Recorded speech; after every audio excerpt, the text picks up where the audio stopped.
Bagi sesetengah keluarga, persoalannya bukan makan apa, tapi ada makanan atau tidak. Dalam keadaan begitu, RM100 bukan sekadar angka, tapi nafas lega.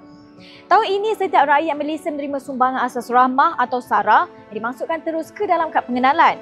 Kami di FMT dah buat keputusan. Gunakan SARA kami untuk bantu mereka yang hidup di jurang paling sempit.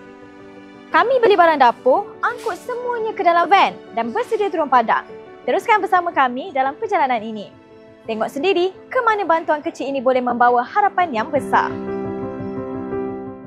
Para kaki tangan FMT berkumpul di Pasar Raya Besar Maidin Subang Jaya dan mula memenuhi troli dengan barangan yang layak dibeli di bawah SARA.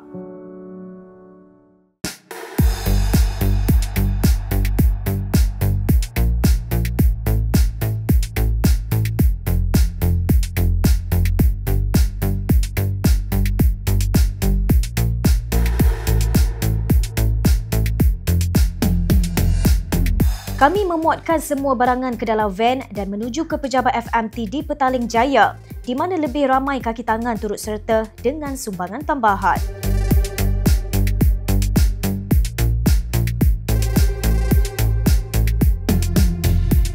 Bersama-sama, kami susun semua barangan ke dalam kotak dan bersedia untuk penghantaran.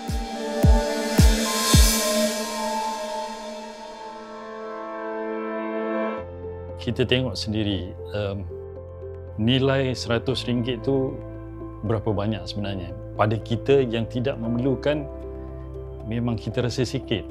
Tetapi ada di luar sana mereka yang melihat RM100 itu amat bernilai. Kita selalulah memandang ke bawah, jangan hanya memandang ke atas. Kalau kita memandang ke atas sentiasa, kita tak akan cukup.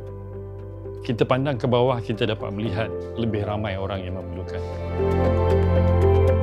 Destinasi pertama kami ialah rumah warga emas Pearl Care, di mana kami mengagihkan barangan makanan dan keperluan asas, termasuk lampin dewasa. Dari situ kami menuju ke Pusat Penjagaan Kanak-kanak Cacat Taman Megah yang telah beroperasi lebih 30 tahun dan menempatkan lebih 100 kanak-kanak di bawah jagaan mereka. Destinasi ketiga dan terakhir kami ialah Pusat Jagaan Rumah Juara, sebuah rumah bagi kanak-kanak kurang bernasib baik yang gembira menerima sumbangan tersebut. Thank you FMT for the groceries. God bless you. Yo Guan Jin yang mencetuskan idea untuk inisiatif ini berkata, sesiapa sahaja boleh melakukan perkara sama, tidak kira dalam skala besar atau kecil. You see, we don't actually have to just cater to the orphanage or old folks home, whatever.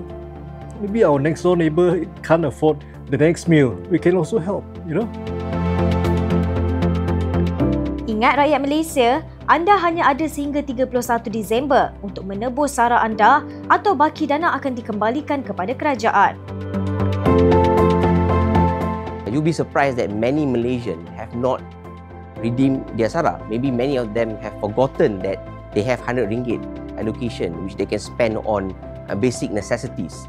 And as for FMT, we are doing our part to remind people. Of course, as a media company, what we are able to do with the influence that we have or the reach that we have is to share stories like this and perhaps put up a call to action to Malaysians, you know, to contribute back to the society whenever possible.